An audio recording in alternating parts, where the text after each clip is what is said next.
بسم الله والصلاة والسلام على رسول الله سيدنا محمد وعلى آله وصحبه وسلم تسليما كثيرا.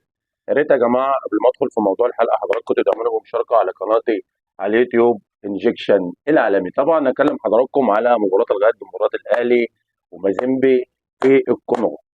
طبعا بعد عزف السلام الوطني لجمهورية الكونغو وجمهورية مصر العربية، طبعا في حضور جميع أعضاء وجميع فرقة المزمار البلدي الكونغولية، وفضلوا طول الماتش البت بيضة بيضة بيضة، البت بيضة ونعمل ايه.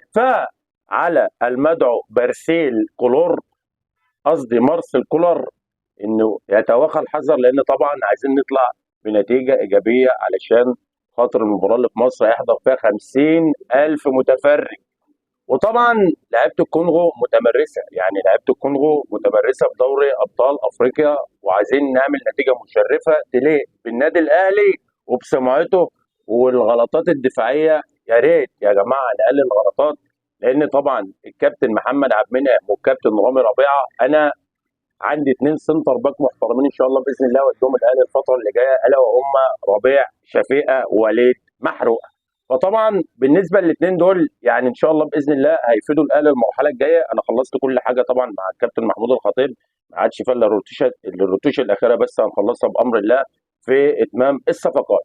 نتمنى ان الاهلي يقدم مباراه تليق باسم النادي الاهلي. طبعا الاجواء والظروف بتبقى صعبه، الملعب نجيل ترتان، وطبعا درجه الحراره والرطوبه بتبقى عاليه. نتمنى ان النادي الاهلي ما يخسرش بكره يخسر باقل النتائج.